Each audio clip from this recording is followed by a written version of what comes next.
자, 이번 봄학기는 그 현대사회와 기독교 세계관이라는 과목을 가지고 함께 공부를 해 보도록 하겠습니다. 여러분들이 제출을 하셔야 될 과제는 그 실라버스를 참고로 보시면 되겠습니다. 먼저 세계관이라고 하는 게 뭘까요? 세계관이라고 하는 것은 사람마다 가지고 있는 자기 나름대로의 어떤 가치관, 역사관, 세상을 바라보는 시각, 철학, 사상 등 여러 가지로 설명을 할 수가 있겠습니다. 그렇다면 기독교 세계관이란 것은 무엇일까요?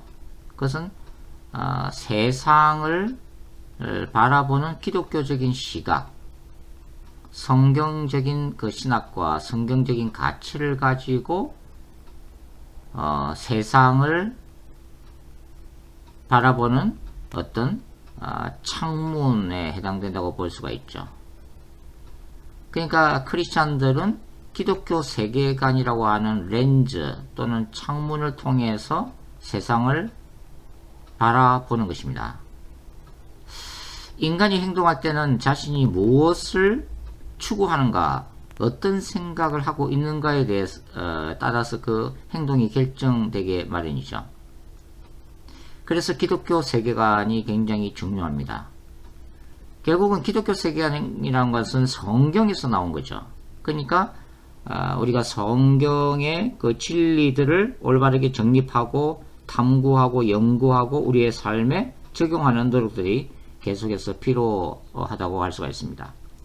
기본적으로 이제 기독교 세계관은 성경에 기초해 있고 결국은 이제 성경이 무엇을 말하고 있는가에 뿌리를 두고 있는데요. 일반적으로 가장 간단하게 기독교 세계관을 설명한다면 결국은 창조, 타락, 구원, 완성이라고 하는 이 네 가지로 설명할 수가 있겠습니다. 그러니까 하나님이 세상을 창조하셨다는 것을 믿는다고 하는 거예요. 하나님은 창조주이신 것입니다. 그러나 하나님이 세상을 창조하셨을 때 인간은 죄로 말미암아 타락했다고 하는 거죠. 그래서 기독교는 이 죄로 인한 타락의 문제가 가장 본질적인 이슈가 되어지게 됩니다. 그런데 하나님이 독생자 예수님을 보내셔서 복음을 통해서 인간이 구원받을 길을 열어놓으셨다고 하는 거죠.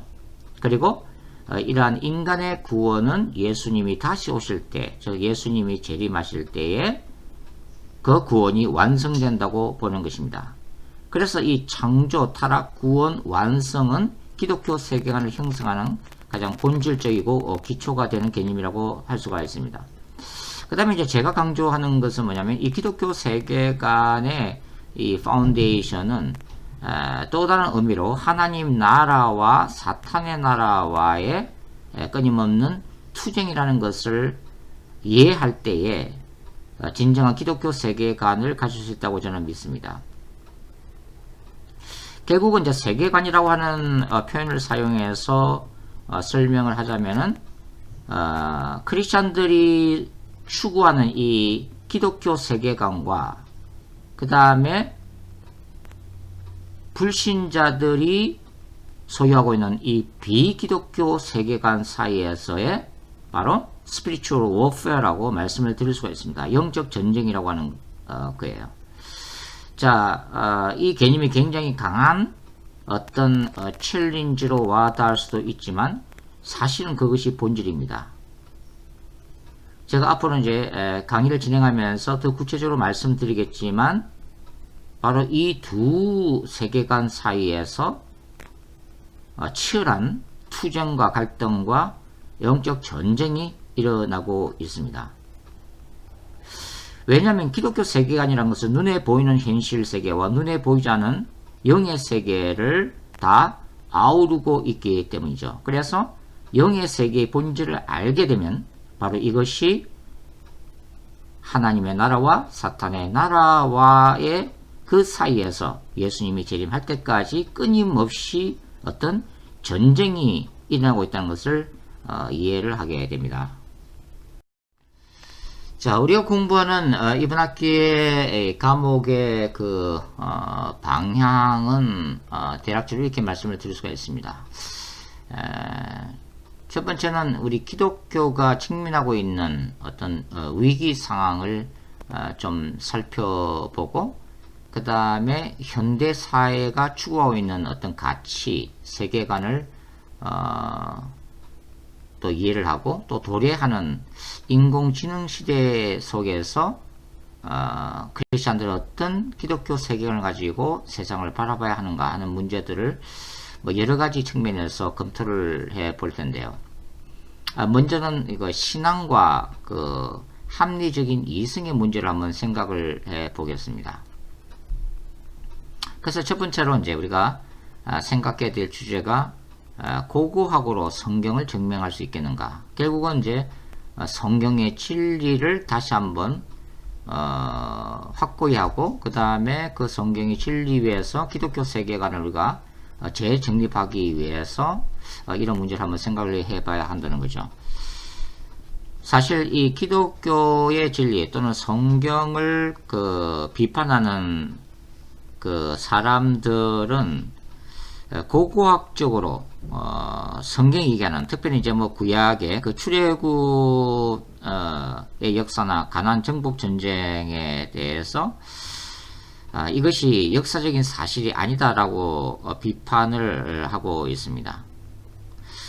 대부분의 그 역사학자들 또 고고학자들은 구약 성경이 얘기하는 모세와 이스라엘이 애굽으로 나왔던 이 출애굽 사건이나, 또는 여호수아와 이스라엘 백성들이 가나안 땅을 정복했다고 하는 이 가나안 정복 전쟁에 대한 성경의 기록들이 역사적으로 뒷받침되기 어렵다라고 간주하는 분들이 많습니다.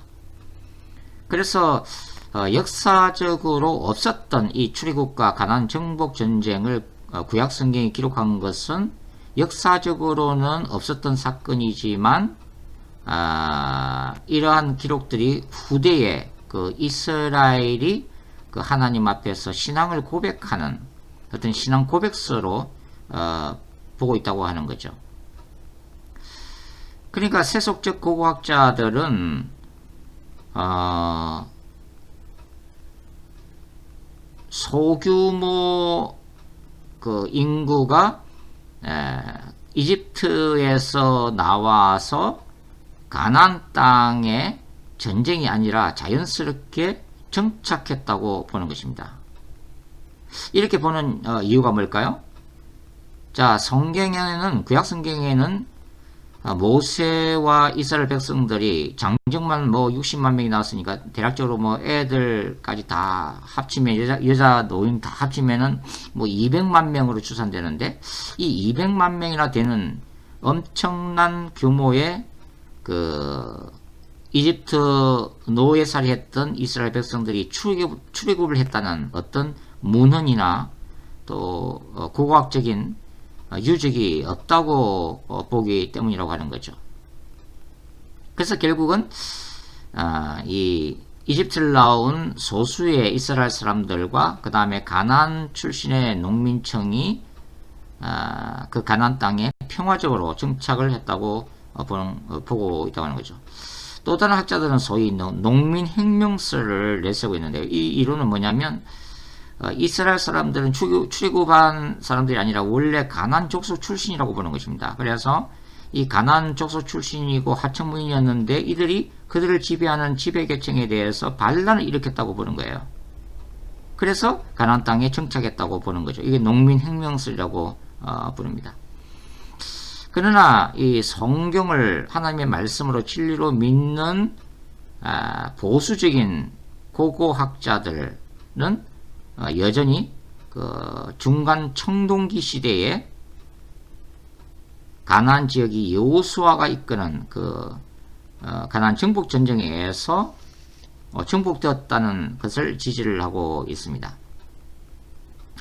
그래서 이런 그 성경을 둘러싼 현대의 고고학적 논쟁들은 성경의 기록들을 절대적으로 신뢰하는 신실한 크리스찬들에게는 혼란을 경험하는 이슈임에는 틀림이 없습니다. 사실 객관적으로 대부분의 고고학적인 발굴 결과들을 보면 이 구약 성경의 그 사실들을 뒷받침한다기보다는 오히려 의심케 하는 또 정반대의 경우가 사실 많다고 볼 수가 있는 거죠. 그래서 이 복음주의 신학자들 안에서도 또 적지 않는 분들이 이러한 고고학적인 결과를 존중하면서 구약 성경의 기록들이 역사적 문자적인 기록이라기보다는 이스라엘이 그들의 신앙을 표현하는 하나의 문학적인 표현 양식으로 보는, 또 더 나아가서 자유주의 신학자들은 이것을 인간이 만들어낸 아예 문학 작품으로 간주하는 그런 경향도 있다고 하는 것입니다. 요나스 같은 경우도 마찬가지인데요. 요나스 같은 경우도 요나가 역사적이고 어떤 실제의 선지자라기보다는 이 요나스가 하나의 인간이 만들어낸 창작 작품으로 보는 학자들도 있다고 하는 거예요. 그래서 이 이스라엘을 요나로 상징화해서 그 요나 이야기를 통해서 이스라엘 백성들에게 교훈을 주기 위한 이야기책으로 본다고 하는 것입니다. 그러면은 요나라는 인물은 결국은 가상적인 인물이 되는 거고, 요나를 집어삼킨 물고기도 말 그대로 이솝 우화처럼 그런 문학 얘기가 되는 거고, 또 니느웨가 요나가 가서 사역함으로 해서 회개했다고 하는 것도 창작된 어떤 신학적 작품으로 보게 된다는 거죠. 더 나아가서 여리고성이 무너졌다고 하는 이 여리고성의 함락 사건도 실제적으로 일어난 사건이 아니라 이스라엘 백성들이 후대에 그들이 야훼 신앙 중심의 그 역사식, 정체성, 민족의식, 신앙관을 확립하고 그들이 하나님께 이렇게 택감받았다고 하는 것을 드러내기 위해서 만들어낸 창작물로 간주를 하고 있습니다.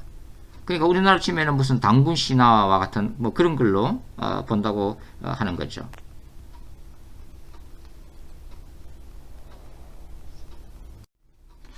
더 나아가서 이 장세기에 나오는 하나님이 세상을 창조하셨다고 하는 이 창조 이야기나 또 노아 홍수 이야기가 실제적인 역사적 사건들이 아니라 고대 근동의 신화들의 기초한 이야기, 그런 신화들을 표절했다고 하는 주장까지 대두되고 있다고 하는 것입니다. 이러한 주장들은 19세기 초에 그 메소포타미아 문명의 그 유적을 발굴하면서 60만 개 이상의 토판들이 발굴되어 나오면서 그 토판들을 해독하는 과정에서 이런 주장들이 만들어진 것이죠. 이 토판들 가운데는 바로 장세기에 기록되어 있는 이 창조 이야기나 노아 홍수 이야기와 너무나 흡사한 이야기가 기록이 되어 있었기 때문이죠.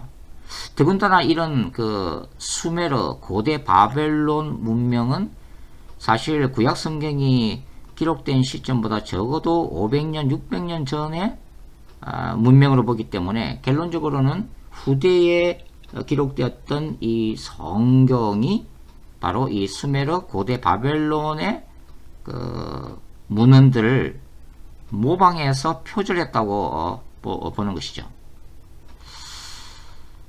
창조 이야기가 장세기 1장에 등장되어지고 있는데요. 이 창조 이야기와 흡사한 이야기가 바로 고대 바벨론의 창조 신화인 에누마 엘리시와 아주 흡사합니다. 그러니까 에누마 엘리시를 보면은 창조의 신으로 불리는 마루드과 혼돈의 여신 티아mat과의 전쟁의 결과로 하늘과 땅이 창조되었다고 기록이 되어 있죠. 그러나 장세기 1장의 창조 이야기가 이 고대 바벨론의 창조 신화인 에누마 엘리시와 외관상 굉장히 비슷하게 보이지만 사실은 더 깊이 연구하면은 분명한 차이점을 가지고 있다고 하는 거죠. 그러니까 이 에누마 엘리시 같은 이 고대 바벨론의 신화들은 다신론입니다. 여러 신들이 등장이 되어지죠. 그 신들의 전쟁의 결과로 하늘과 땅이 만들어지죠. 그러나 창세기 1장은 뭡니까? 오직 하나님이 유일하신 분이에요. 이게 다른 신이 없다고 하는 거죠. 하나님만이 홀로 하늘과 땅을 창조하고 계시다 하는 거죠. 그러니까 이 성경 기록들이 고대 바벨론의 그런 어떤 그 틀을 분명히 사용하고는 있지만 결국은 성경이 얘기하고자 하는 것은 그러한 고대 근동이나 또 이 팔레스틴 지역의 그 바알 신화 이야기와는 분명히 다른 차이점, 오히려 유일하신 창조주 야훼를 증거하는 이스라엘의 신앙을 담고 있다고 하는 것입니다. 이 장세기에 나오는 뭐 에덴 동산 이야기 이런 것도 수메르 신화에도 비슷하게 등장이 되어지고 있죠. 그래서 우리가 이런 얘기들을 무조건 비판하기보다는 분명히 성경이 하늘에서 떨어진 책이 아니라 그 당시 고대 문명의 그 문화를 충분히 반영하고 있다는 사실과 인정을 해야 되죠.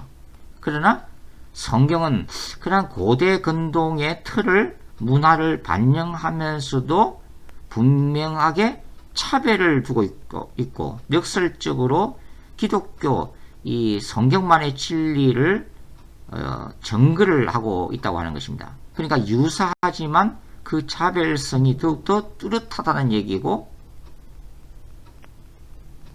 바로 그것을 통해서 성경은 바로 고대 이 바벨론 문명이나 또 팔레스틴의 그 바알 신화 신화의 어떤 그 신들의 세계에 대한 거짓성을 폭로하는 그 세계관과 영적 전쟁을 선포하는 바로 강력한 책이 성경이라는 것도 우리가 이해를 할 필요가 있습니다. 그 다음에 장세기 나오는 노아 홍수 같은 경우는 이제 수메르에 나오는 길가메시 스사시하고 아주 비슷하죠. 그래서 이 길가메시 스사시에도 바로 노아에 해당되는 인물 우트나 피시팀이라는 인물도 나오고 또 이 길가메시 스사시에도 신들이 세상을 심판하기 위해서 홍수를 일으키고 또 여기에는 우트나 피시팀이 비둘기를 날리고 참새, 까마귀 이런 얘기도 굉장히 이 노아 홍수 이야기와 비슷한 이야기가 역시 등장이 되어지고 있다고 하는 거죠. 그러나 제가 이제 그때 말씀드렸다시피 이러한 유사성을 뛰어넘는 차별성이 더 강하다. 즉 성경은 근본적으로 바로 이러한 신화들과 분명히 다른 그 진리를 선포하고 있다는 것을 우리가 이해를 할 필요가 있습니다. 그러나 대부분의 이제 자유주의 신학자들은 결국은 이러한 유사성에 포커스를 두어서 구약 성경은 고대 근동 문화의 모방에 불과하다, 인위적인 작품이다라고 성경을 비판하고 있다고 하는 것이죠. 여러분들이 이런 고대 근동 이런 문화와 성경과의 유사성과 차별성에 대해서 알고 싶으면은 존 디 크리드가 지은 책 고대 근동 신들의 논쟁이라는 책을 한번 사서 읽어보시기 바랍니다. 그래서 결국은 이 자유주의 신학이라고 하는 것은 성경에 나오는 초자연적인 역사들, 기사와 표적들을 믿지 못하기 때문에 결국은 일어난 것이죠. 18세기 유럽의 계몽주의 사상이 확산되고 그 인간의 그 이성을 존중하는 운동이 일어나고 인본주의 사상이 뿌리를 내리면서 이 성경에 나오는 이런 기적 이야기들을 합리적으로 좀 해석을 하려고 하는 시도들이 있게 되어 왔던 거죠. 그래서 이 철학이 발전된 이 독일에서 특별히 이 자유주의 신학이 태동이 되어지게 된 것입니다. 그러니까 구약의 사건들이나 신약의 사건들, 뭐 구약에 나오는 수많은 그 기적들, 홍해가 갈라지고 하나님이 만나를 내리시고 태양을 멈추게 하고 그 강력한 여륙을 비롯한 가나안 땅의 그 민족 민족들이 그 군사력도 없고 무기도 없는 이스라엘 백성들에게 이 참패를 당했던 이런 얘기라든지, 또 신약에 예수님이 죽은 자 가운데서 부활하셨다고 하는 이런 얘기들을 어떻게 그 설득력 있게 좀 논리적으로 합리적으로 이해를 하는 과정에서 생겨나게 되었다고 하는 것입니다.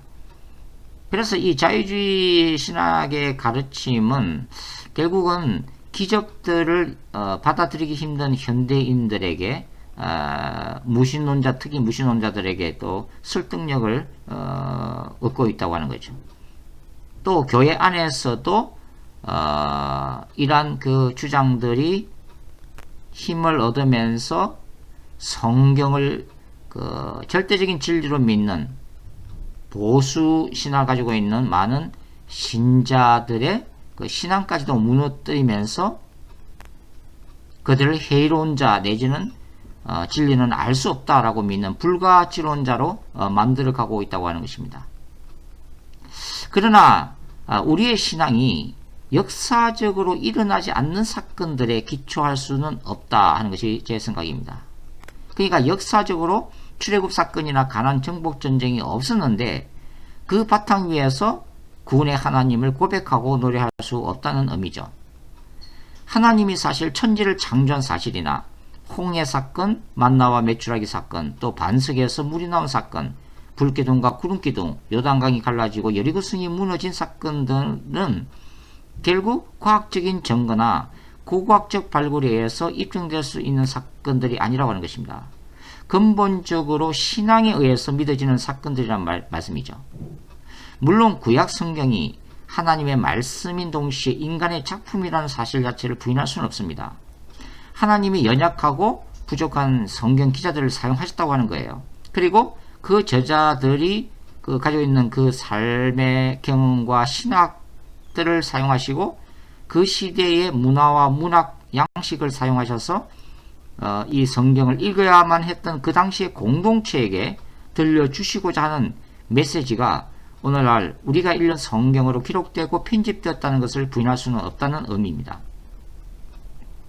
그러나 자유주의 신학은 인간들이 기록한 문학 작품이라는 측면만을 받아들이면서 성경이 하나님의 계시적인 그 계시성을 담고 있다고 하는 이 하나님의 말씀이라고 하는 진리를 부인하고 있다고 하는 거예요. 여러분들이 성경을 꼼꼼하게 읽어보시면 사실 복음서 같은 경우도 서로 모순되는 듯한 많은 성경 구절들이 나오고 있다는 것을 발견할 수가 있습니다. 그래서 이들은 성경의 무엇을 잘못됐다고 이제 주장을 하죠. 자유주의 신학자들은. 그러나 성경의 진리라는 게 과연 뭘까요? 성경의 진리라는 게. 하나님께서 그 성경이 기록되고 오늘날 우리가 성경 읽는 그 최종적인 행태로 편집되는 모든 과정에 개입하시고 섭리하셨다는 면에서, 그리고 구약이나 신약을 통해서도 어떤 기독교의 진리가 변함없이 증거되고 있다는 측면에서 하나님의 계시적 말씀임을 우리가 인정을 해야 한다고 하는 것입니다. 성경이 때로는 모순되는 듯한 본문들, 구절들이 존재한다는 것은 역설적으로 전능하신 하나님이 연약한 인간들의 그 언어와 서술 방식을 통해서 인간과 소통하는 하나님의 특별한 방법으로 받아들이는 것이 저는 좋다고 봅니다. 특히 성경의 기적들은 인간의 합리적인 이성만으로는 받아들이기 힘든 진리죠. 그 예수님이 성령에 의해서 마리아에게 잉태되었다든지, 또 예수님이 행하셨던 수많은 기적들, 또 십자가에서의 죽음과 부활 자체가 인간의 이성으로는 과학적인 뒷받침을 가지고는 증거할 수가 없다고 하는 것입니다. 결국은 이것은 믿음의 문제다라고 하는 거죠. 이 기독교 2000년의 역사 동안 수많은 신자들이 예수 그리스도의 십자가의 죽음과 부활을 믿었습니다. 그들이 그 예수님이 죽으시고 부활하셨다는 것을 역사적으로 두 눈으로 직접 목격하지는 못했지만 정말 순교하기까지 그 신앙을 지키고 또 고백했다는 이것을 어떻게 합리적으로 설명할 수 있는가 하는 거죠. 자유주의 신학이 인간의 이성이나 과학적 입증이 불가능한 이 초자연적인 기적의 사건들을 성경에서 부인하고 또 지워보려고 하는 그 결과가 무엇일까요? 바로 기독교 신앙의 붕괴라고 하는 것입니다. 만일 신앙이라고 하는 것이 눈에 보이고 과학적으로 입증이 되는 것만 받아들인다면 그것은 이미 신앙이 아니라고 하는 거예요. 합리적인 이성만을 신뢰하고 증거가 되는 것만 믿는 세상 사람들과 다를 바가 무엇이겠는가 하는 것입니다. 그러나 그렇다고 덮어놓고 맹신적으로 믿자는 것은 아니죠. 기독교는 분명히 지성적인 종교입니다. 기독교는 하나님과의 소통에 있어서 상식과 건전한 지성을 활용해야 하죠. 성경을 깊이 묵상하고 지성적으로 건강한 신학과 성경 해석학과 논리를 바탕으로 성경 저자가 뭘 의미를 하고 있는가, 하나님이 그 성경 기자들 통해서 뭘 말씀하시고자 하는가 하는 메시지를 파악해야 되고, 또 그것을 통해서 내가 살고 있는 이 시대에 말씀하시는 하나님의 음성을 들어야 한다는 것입니다. 이러한 과정은 분명히 지성이 동원되는 과정이죠. 그러나 기독교가 지성에만 머무르는 종교라고 생각하면 오산입니다.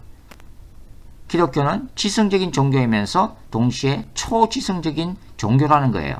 눈에 보이는 현실 세계와 역사를 인정하면서도 동시에 눈에 보이지 않는 초자연적인 세계를 동시에 인정하는 종교가 기독교입니다. 여기에는 뭡니까? 지성과 영성, 현실과 초현실, 차가운 머리와 뜨거운 가슴의 조화와 균형이 요구되고 있다고 하는 거죠. 오늘날 많은 신학자들과 목회자들이 이 땅에 임한 하나님의 나라를 강조합니다.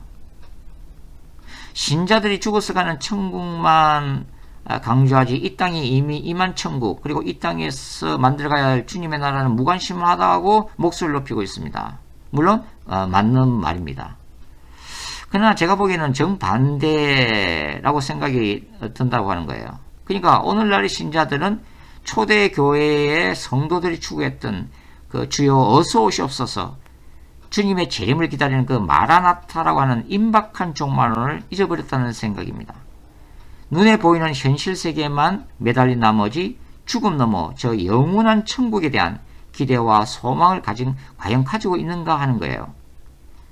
죽어서 가는 천국에만 매달리는 것이 아니라 거꾸로 죽어서 천국에 들어갈 만한 신자들이 그렇게 많은 것 같지 않다는 것이 제 생각입니다.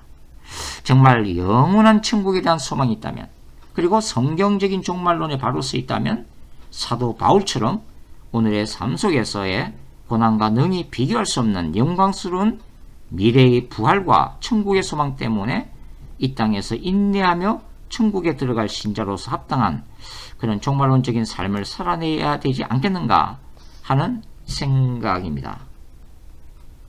오늘날 교회 안에 만연된 이런 타락상과 이 세상에서 그 유토피아적인 삶, 잘 먹고 잘 살기 위해서 몸부림치는 우리들의 모습에서 과연 천국에 들어갈 순수한 믿음을 발견할 수 있는가 하는 것이죠. 자, 그 다음에 이제 구약 성경에 대해서 비판적인 그 분들의 주장에는 소위 이제 구약 성경에 등장하는 그 야훼 하나님의 거룩한 전쟁인 이 헤렘 사상에 대한 비판이 있습니다.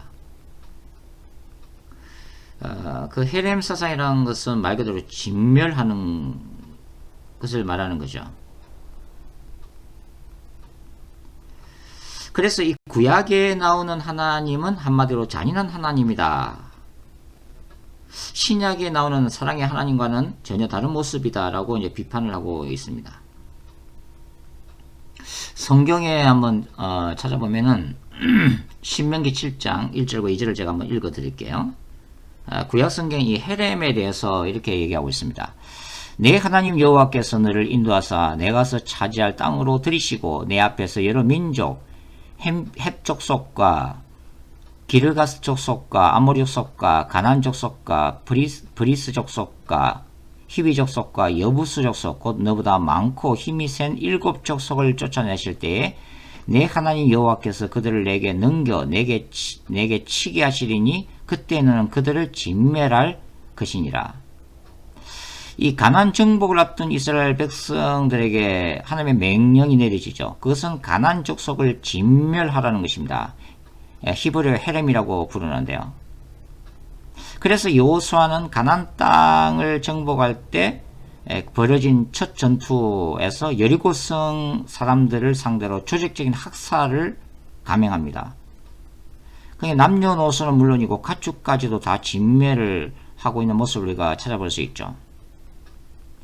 그러니까 아이까지 모조리 다 죽이는 이 진멸사상은 야훼 하나님이 이스라엘에게 맹하신 거룩한 전쟁의 핵심에 해당합니다. 따라서 이 기독교를 비판하시는 분들은 이 구약에 나오는 거룩한 전쟁 신학과 이 진멸 명령을 기독교인들이 자기 시대에 적용해서 특별히 이 십자군 전쟁을 통해서 수많은 이슬람 교도들과 유대인들을 학살했다고 하는 거예요. 그리고 기독교 국가들이 이 제국적이고 무력적인 개종을 통해서 전 세계 식민지 원주민들에게 기독교를 강요하고 그 과정 가운데 수많은 수탈과 학살을 저지르는 피해 역사를 기록했다고 하는 거예요. 이런 것 때문에 굉장히 기독교가 비판을 받고 있습니다.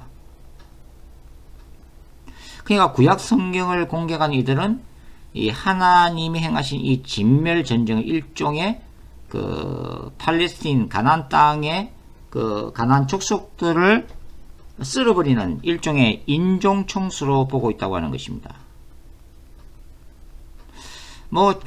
최근의 역사에도 미국의 예전에 전 조지 부시 대통령 같은 경우는 9/11 사건이 일어나고 난 다음에 테러와의 전쟁을 선포하면서 하나님의 이름으로 아프가니스탄을 쑥밭으로 만들면서 수많은 민간인들이 죽음을 당한 그런 경우도 있죠. 최근에는 이스라엘이 건국된 이후에 팔레스틴 국가들과의 전쟁에서 이스라엘은 이 전쟁을 하나님을 위한 거룩한 전쟁으로 해석하면서 잔인한 학살 행위, 팔레스틴의 민간인까지 죽이는 이러한 학살 행위를 정당화하고 있다고 이런 비판을 받고 있죠.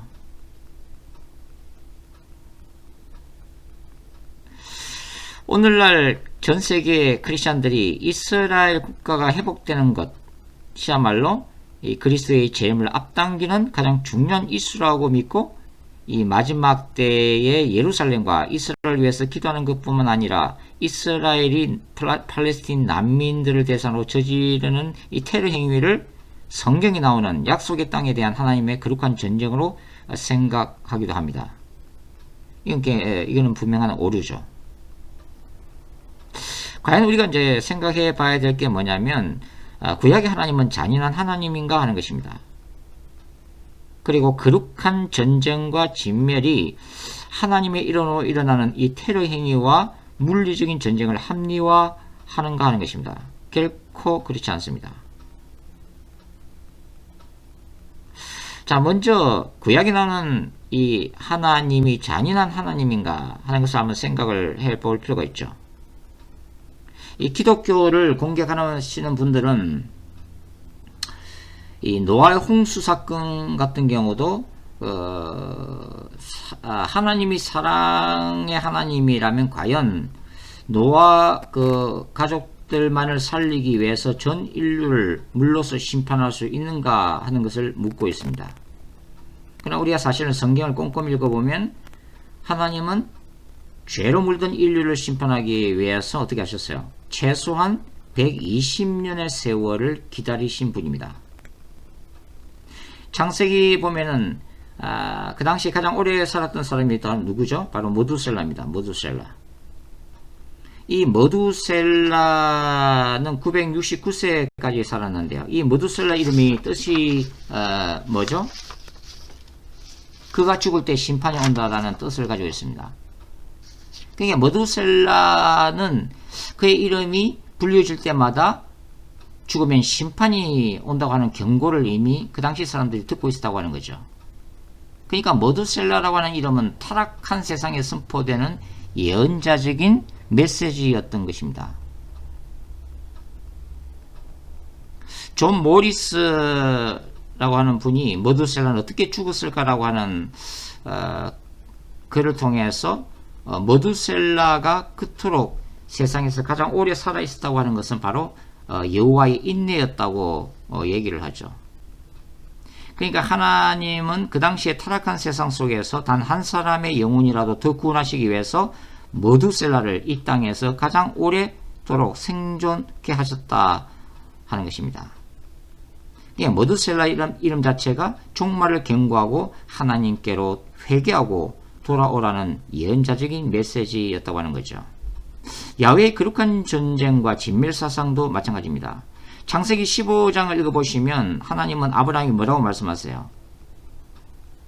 가나안 땅의 죄악이 하나님 앞에 차기까지 기다리시겠다고 하십니다. 무려 430년을 인내하셨다고 하는 거예요. 야훼의 거룩한 전쟁의 대상은 무차별적인 그 이스라엘 대적에 대한 학살이 아니라 인간의 죄악과 그 배후 역사하는 악의 권세에 대한 심판입니다. 여호수아 이스라엘이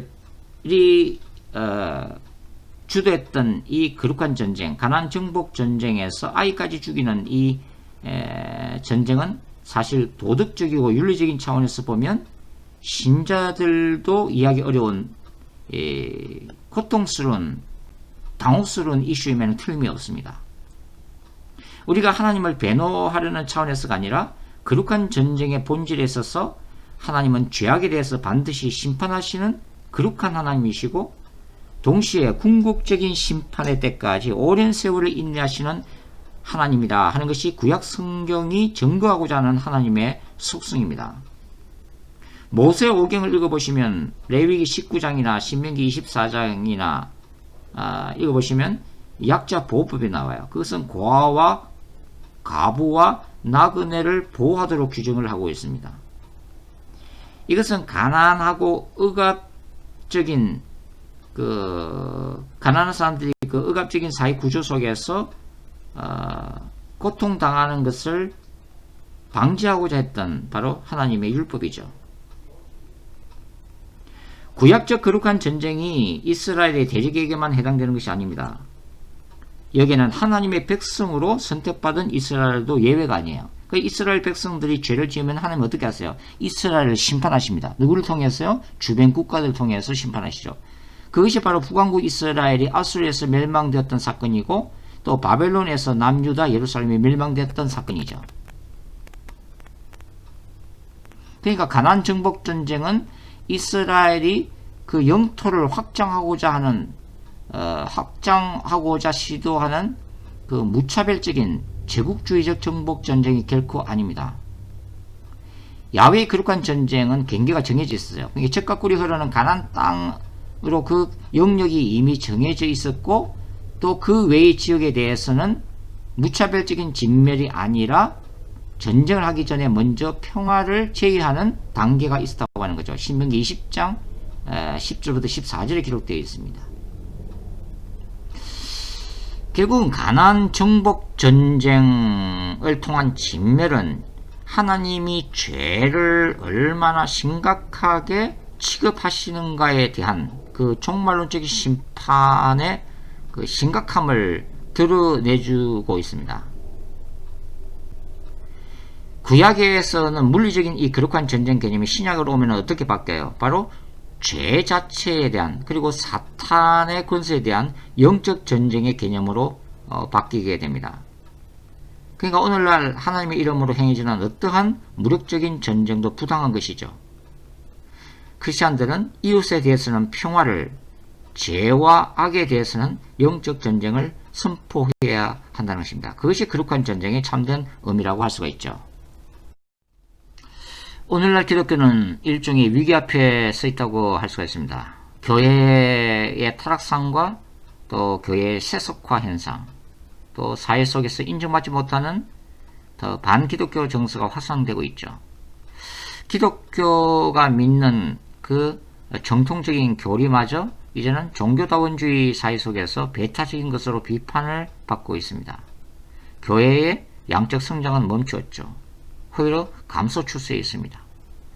오늘날 크리스천들의 신앙과 열정은 시그져가고 있고, 또 먹고 살기 위한 이 치열한 생존 경쟁 사이 틈바구니 속에서 신앙을 붙들기조차 어려워하고 있습니다. 성경의 많은 진리들이 합리주의 또 이성 앞에서 또 공격을 받고 있죠. 이제 예수님의 재림이 가까울수록 성경의 근위가 무너지고 화학과 이성적 논리 앞에서 휘청거리게 될 것입니다. 더군다나 이 코로나 바이러스 확산 때문에 교회들은 이미 비대면 예배 시대로 접어들었고, 대형 교회들이 급격히 약화되어지고 있죠. 개척 교회들은 절망감을 날마다 맛보고 있습니다. 기독교는 어떻게 흘러가게 될까요? 마지막 시대로 접어드는 기독교의 모습은 마치 마가복음 4장에 나오는 그 갈릴리 바다를 지나다가 무서운 광풍을 만나서 두려움에 떨고 있는 제자들의 모습과 같습니다. 너무나 힘겨운 반기독교적인 정서 앞에서 도무지 힘을 쓰지 못하고 무력하게 비틀거리는 모습이죠. 우리 자신이 교회 안에 오늘날 침투해 들어오는 세속적 시대 정신 앞에서 정하지 못하고 흐느적거리며 표류하는 배와 같은 모습이라고도 할 수가 있습니다. 캄캄한 어둠의 바다 가운데 나가야 될 방향은 보이지 않고 바닷물에 침몰되어 배는 점점 가라앉고 있습니다. 신자들에게 있어서 세상 속에서의 삶은 날이 갈수록 힘겨워지고 연약한 신앙으로 매일매일을 버텨내는 것도 버거워지고 있습니다. 목회 상황도 예전과 같지 않아서 목회자들도 고민하고 있죠. 도래하는 시대적 상황은 교회와 기독교로 하여금 역사의 벼랑 끝에 서 있도록 만들고 있습니다. 그래서 우리의 부르짖음은 바로 흔들리는 뱃속에 있었던 제자들의 울부짖음과 같죠. 주님, 우리가 죽게 된 것을 돌아보지 아니하십니까? 라고 하는 울부짖음입니다. 그러나 분명하게 우리가 믿어야 될 것은 뭐냐면, 성경이 가리키는 하나님은 그분이 선택하신 하나님의 백성을 위해서 놀라운 권능으로 사탄의 나라와 전쟁하시는 하나님이십니다. God at war, 전쟁하시는 하나님이시죠. 그분은 신적인 왕이십니다. 디바인 킹이시죠. 그래서 그분의 백성들을 영원한 기업으로 인도하시는 분이십니다. 하나님은 그분 자신의 영광을 위해서 인간의 죄악과 대적하시고 악의 권세를 심판하시는 거룩한 전사, 홀리 워리어이시죠. 오늘날 기독교가 직면한 고난과 시험들은 신자된 우리들로 하여금 우리가 주님 앞에 바로 서지 못한 죄악된 현실을 진지하게 돌아보게 만듭니다. 그리고 우리로 하여금 초대교회가 추구했던 신앙의 본질로 다시 돌아가서 장차 다시 오시는 하나님을 준비해야 할 그분의 거룩한 신부로 서게 만듭니다. 고난과 아픔과 절망 가운데서도 하나님이 원하시는 우리를 향한 그분의 뜻이 뭐라고 보세요? 바로 예레미야서에서도 기록되어 있죠. 예레미야 29장 11절에 이렇게 기록되어 있습니다. 여호와의 말씀이니라. 너희를 향한 나의 생각을 내가 아나니 평안이요 재앙이 아니니라. 너희에게 미래와 희망을 주는 것이니라. 그러니까 하나님은 어떤 분이세요? 그 인간과 현실적 역사로부터 전능하신 그 손길을 거두시는 분이 아니라고 하는 거예요. 그 예수님은 힘을 합치는 갈릴리 바다 두려움에 떨고 있는 그 제자들 가운데 함께 계셨던 분이고 깔아앉는 배 안에 함께 계셨던 분이라는 것입니다. 그분은 험한 바다를 꾸짖어 잠잠케 하실 권세와 능력을 가지신 하나님이십니다. 캄캄한 어둠은 밝아오는 새벽의 여명을 잉태하는 고통이라는 자궁과 같습니다. 성경은 절망 가운데 처해 있는 하나님의 백성들에게 궁극적인 희망을 약속하고 있죠. 그리고 궁극적인 승리 신학을 노래하는 하나님의 말씀입니다. 역설적으로 마지막 시대는 고난을 지나 영광의 시대로 진입하는 축복받은 세대라고도 할 수 있습니다. 따라서 하나님은 마지막 기독교가 직면해야 할 시대적 도전 앞에서 우리 자신이 두려움에 떨고 있는 나약한 온실 속에 백향목이 되기를 원하시는 것이 아니라고 생각합니다. 주님은 우리가 거친 시대적인 도전 앞에서 우리 자신이 두려움에 떨기를 원한 것이 아니라 비록 모양은 뒤틀어지고 보기는 흉할지라도 몰아치는 비바람을 담대히 받아내며 버티는 바로 강한 소나무가 되기를 원하신다는 생각입니다. 다음 시간 우리가 계속해서 이 기독교 세계관 그리고 기독교가 직면하고 있는 위기 속에서 어떻게 우리가 살아가야 될지 계속해서 공부해 보도록 하겠습니다. 감사합니다.